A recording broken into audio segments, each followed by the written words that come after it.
morning.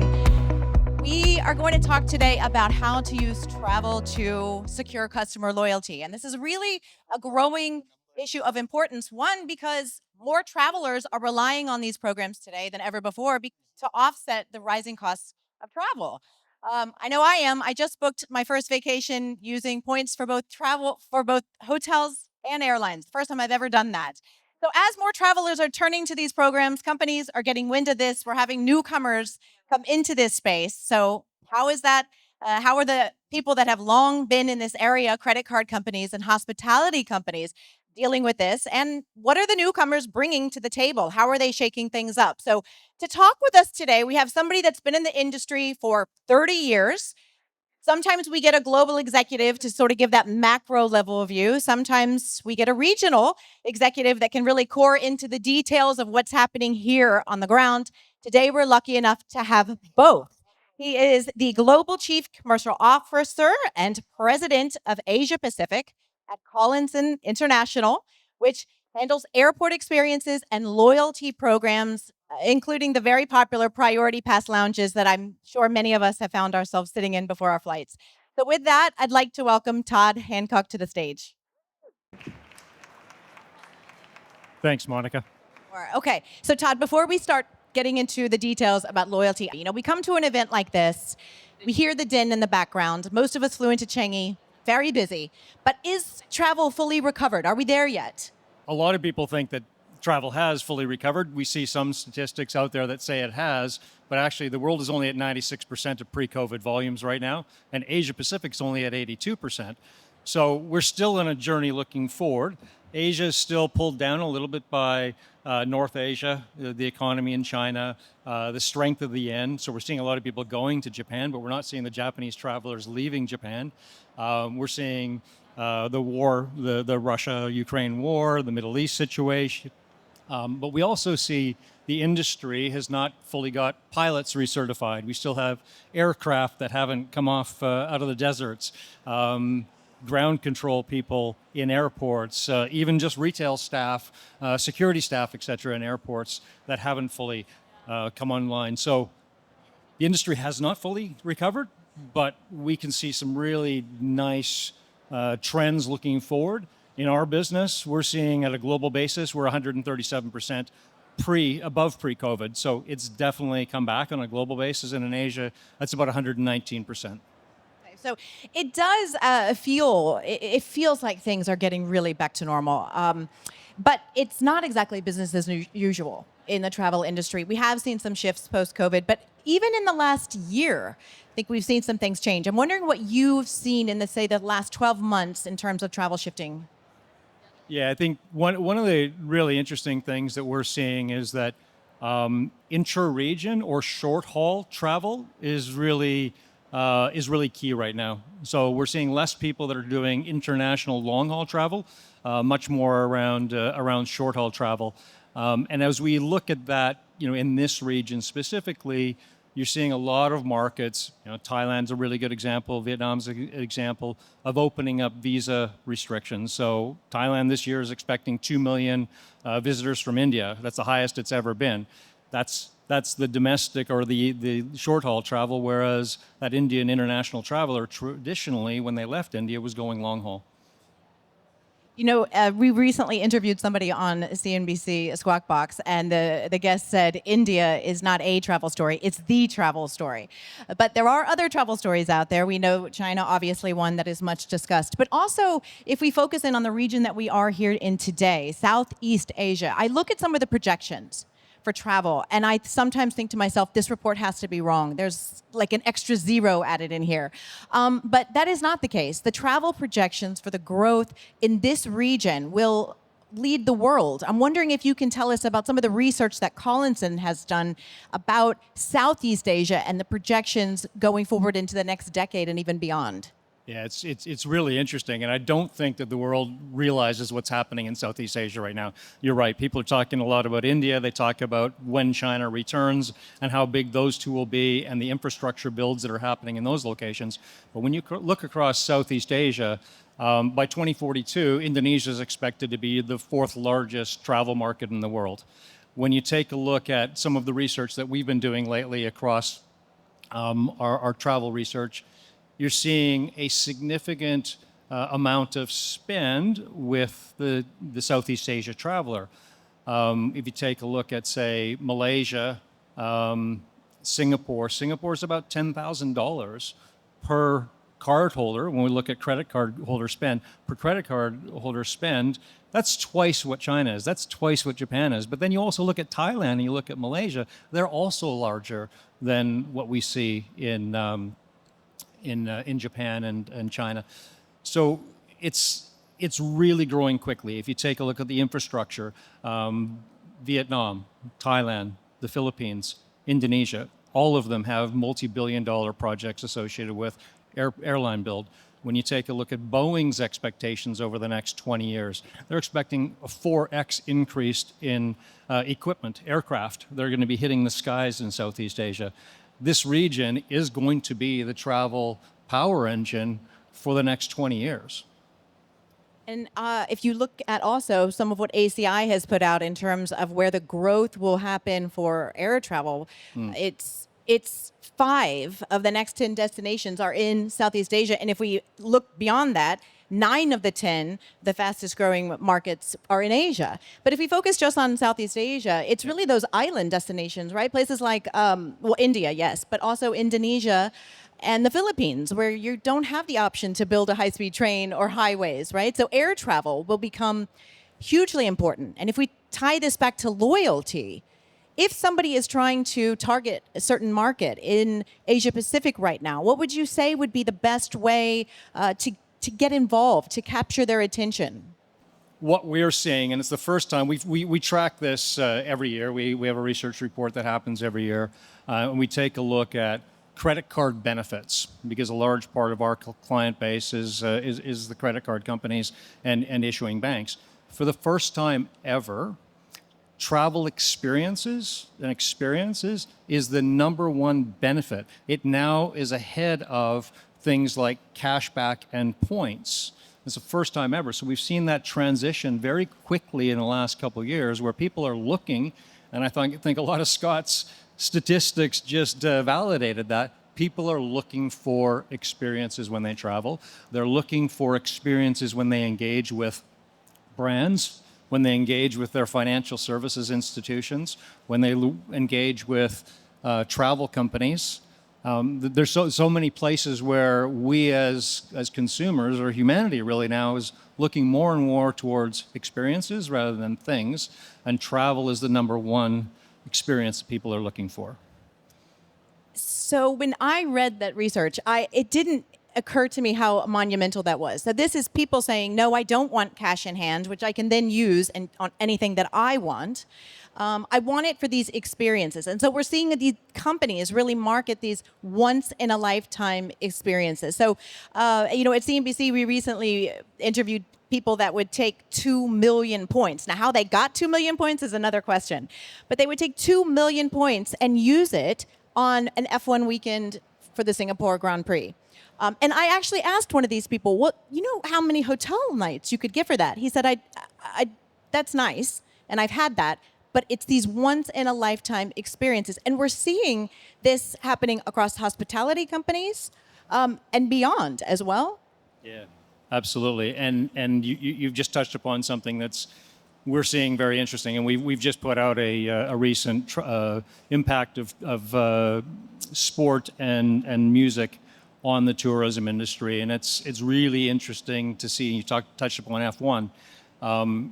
These sports, Super Bowl, F1, concerts, Coldplay, Taylor Swift, are all significantly impacting inbound tourism as magnets. And a few weeks ago, I had the opportunity. I was having a one-to-one chat with Matthew Savage, who's the new owner of the F1 Williams racing team. And I asked him, I said, why did you buy this team? I mean, the reason I was asking the question was the Williams hasn't done so well in the last several years.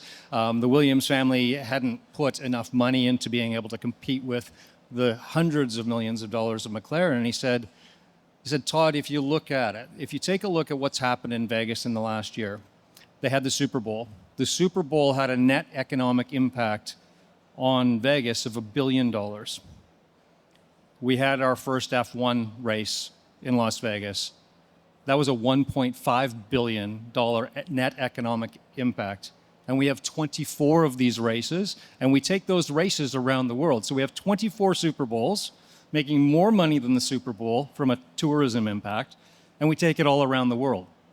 There's significant opportunity there, and there's significant opportunity for our brand sponsors, whether that be the LVMHs, which have just done $1 billion investment into F1, whether that be the Visas, the MasterCards. MasterCard's just taken a team for next year, Amex, Marriott, Hilton. They're all leaning into these brand experiences, and they're targeting the type of people that you've just referenced that have large points balances, the mass affluent, the high net worth.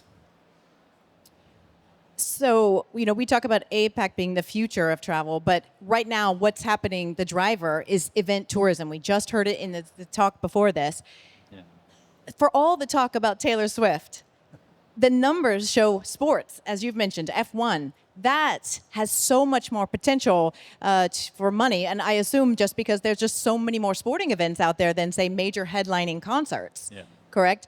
So, what do we know about the rise in this interest from the traveler point of view? Because this has been around. There have been agencies that have targeted these types of travelers for years, but suddenly now everybody is doing this, it feels.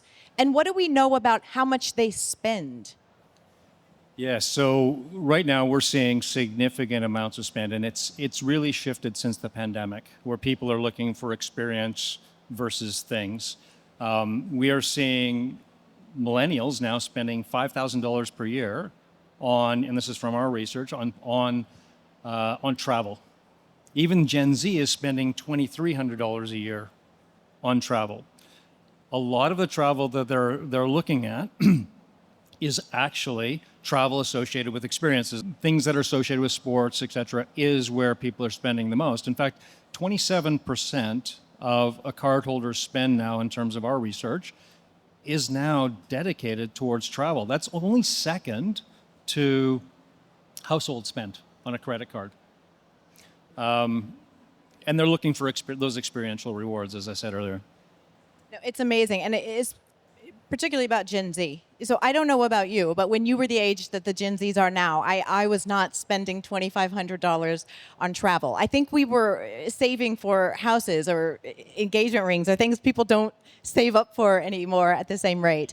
But do you feel, are companies targeting the Gen Zs? I personally don't feel like I was talked to much when I was their age because we didn't have the spending power. But Gen Zs are showing that they are willing to spend. And collectively, it is a huge generation. So there's a lot of money to be had there. Are companies targeting the Gen Zs? Are they capturing their attention enough to win their loyalty? I think they're on a journey. I think most brands are on a journey trying to figure out how do they target the Gen Zs, even still, how do they target the millennials? And it's really important. 2025, half of this region's population will be millennial and Gen Z. And you can see on the screen, right, how much they're spending towards travel. When you take a look at it, whether you're a Marriott or you're a MasterCard or you're a UOB, targeting this audience, this segment, it's about targeting lifetime value that you can create with those. A lot of the banks, a lot of the network companies, the credit card companies, have historically targeted the mass affluent, the affluent, and obviously the small segment of high net worth. More and more, you're seeing new targeting, and UOB, I think, is a really good example. With Taylor Swift, they saw a 50% increase in card acquisition because they had a jump the queue capability for the Taylor Swift concert. Now, what did they do there? Those people that are under 27 years old, the Gen Zs, they've now captured, some of them, their first credit card, which has enormous lifetime value. And presumably they're still spending on some of those cards. They're still spending on it, and obviously UOB needs to continue to earn that, but they will continue to add more and more experiences. a little biased, but UOB has just put out a couple press releases associated with adding lounge to the travel experience on their credit cards. They're continuing looking at how do we enhance that experience for the Gen Zs looking forward. And we're seeing it more and more around the world. You see, I'll use Chase as an example. Chase is a fantastic example in the U.S. of using these kind of relationships to create long lifetime engagement with their cardholders. The Chase Sapphire card is probably one of the best travel benefits cards in the world. What's behind that is Chase went out and they bought a loyalty business. Chase went out and they bought a travel agency, a luxury travel agency. Chase is building with us joint venture lounges in LaGuardia, JFK, Hong Kong, around the world. Multiple things that add more and more value that capture that interest. And then they're also sponsoring events like the US Open, et cetera. Marriott, I've just gotten an invite from Marriott to go to the Australian Open in Melbourne, obviously. Those things are attractive. Does that attract me to stay as a platinum member for Marriott? Absolutely, if I get those kind of benefits. So you've touched upon something that I wanted to ask about, and that is the increasing emergence of financial institutions sort of getting in on this area. So of course, there have been some banks that have been operating here for a while. Obviously, the hospitality companies with Bonvoy, Hilton, and the credit cards. But now we're seeing more banks, and it's not exactly always the biggest banks, right? There's an opportunity here for second-tier banks as well. True. Yeah, true. I mean, you're seeing across this region that you see DBS now, UOB's done some things. Commonwealth Bank of Australia is leaning in. They've got a partnership with Hopper. They're putting more and more lounge capabilities in.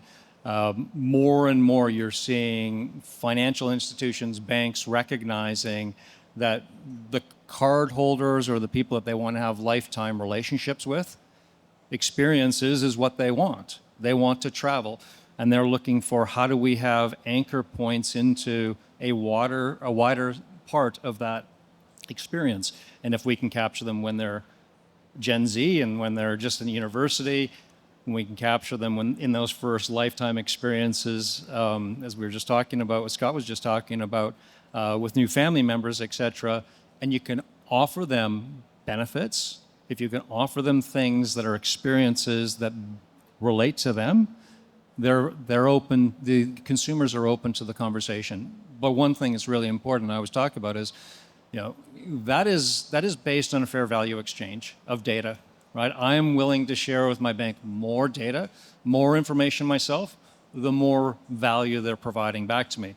But as soon as you break that value exchange and you try and sell me something that that is not relevant to me at all, you start to break that in the wrong direction. So there's a lot of effort right now going into the data analysis of what does Todd care about versus what does Monica care about for their experiences, for their travel. How can you leverage travel to secure customer loyalty at different levels for different levels of businesses? There's an element where become more tied to the ecosystem, because each of us in an ecosystem, whether we're large or small, has value to add. And if we connect together with each other, a small bank working with a Marriott, working with the Australian Open can unlock value for their clients, even though they happen to be a small bank with a small amount of marketing spend.